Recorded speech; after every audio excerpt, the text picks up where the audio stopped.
ETF में निवेश बढ़ता जा रहा है, लेकिन ऐसे में गोल्ड की चाल कैसे रहने वाली है? तो क्या आप भी सोच रहे हैं कि सोने चांदी के घटते और बढ़ते दाम को लेकर निवेश करना ठीक रहेगा या नहीं? सब कुछ आपको इस वीडियो में बताएंगे। नमस्कार, न्यूज़ 18 का डिजिटल प्लेटफॉर्म आप देख रहे हैं और मैं हूं रितु सिंह। फरवरी की शुरुआत में भले ही बाजार में तेज उतार चढ़ाव देखने को मिला, लेकिन सोना $5,000 प्रति ट्राई ऑस के ऊपर टिके रहने में सफल रहा। जनवरी के आखिरी दिनों में भारी बिकवाली हुई थी। इससे महीने भर की तेजी का लगभग आधा हिस्सा खत्म हो गया था और इसके बावजूद एक्सपर्ट्स का ये मानना है कि गोल्ड में ओवरऑल ट्रेंड अभी भी मजबूत दिख रहा है। बता दें आपको 10 फरवरी 2026 की जो गोल्ड रिपोर्ट है जियोजीत इन्वेस्टमेंट्स की, उसके मुताबिक जनवरी में लंदन स्पॉट मार्केट में सोना $5,594 प्रति औंस के रिकॉर्ड स्तर तक पहुंच गया था। बाद में मुनाफा वसूली के चलते कीमतें नीचे आईं, लेकिन LMBA और कॉमेक्स दोनों प्लेटफॉर्म पर दाम $5,000 के ऊपर बने रहे। मासिक आधार पर सोने में 10% से ज़्यादा की तेज़ी दर्ज हुई। जियोजीत इन्वेस्टमेंट का मानना है कि भारत में सोने की तेज़ी और तेज़ रही। मुंबई स्पॉट मार्केट में सोना 1,51,025 प्रति 10 ग्राम के स्तर तक पहुंचा, जो सालाना आधार पर करीब 78% की बढ़त दिखाता है। तो वहीं फ्यूचर्स मार्केट यानी MCX पर भाव 1,57,695 प्रति 10 ग्राम पहुंचे, जहां सालाना उछाल 93% से ज़्यादा रहा। अब इस तेजी के पीछे एक बड़ी वजह रुपए की कमजोरी रहा है। जनवरी के आखिर में रुपया 92 प्रति डॉलर के ऐतिहासिक निचले स्तर तक पहुंच गया। चूंकि सोना आयात होता है, इसलिए डॉलर के मुकाबले रुपया कमजोर होने से घरेलू बाजार में कीमतें चढ़ जाती हैं। डॉलर इंडेक्स 97 के आसपास बना रहा, लेकिन गोल्ड और डॉलर के बीच नकारात्मक संबंध फिर से दिखाई दे रहा है।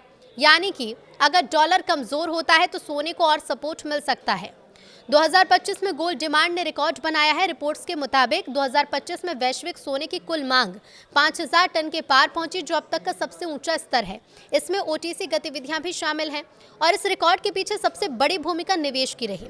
जनवरी में गोल्ड ETF में $19 अरब का रिकॉर्ड इनफ्लो आया। इसके साथ ही कुल होल्डिंग 4,145 टन पहुंची, जो नया ऑल टाइम हाई है। अब सेंट्रल बैंक की खरीद भी जारी रही। दिसंबर 2025 में 19 टन की नेट खरीद हुई और पूरे साल में 328 टन का इजाफा भी हुआ। चीन का केंद्रीय बैंक लगातार 15वें महीने सोना खरीदता रहा और जनवरी के अंत तक उसके पास 74.19 मिलियन फाइन ट्रॉय ऑस का भंडार था। अब ऐसे में चीन में डिमांड पैटर्न भी बदलता जा रहा है।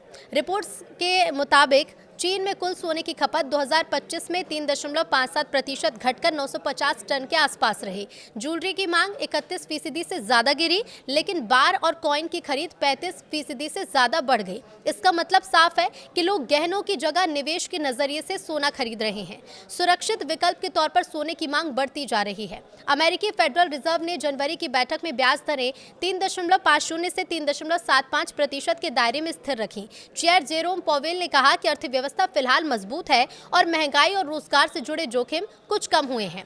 अब इसका संकेत यह है कि फेड अभी जल्दी में दरों में कटौती नहीं करेगा। साथ ही बाजार में ये चर्चा भी रही है कि अगर भविष्य में नेतृत्व बदला और नीति सख्त हुई तो सोने में शॉर्ट टर्म उतार चढ़ाव बढ़ सकता है।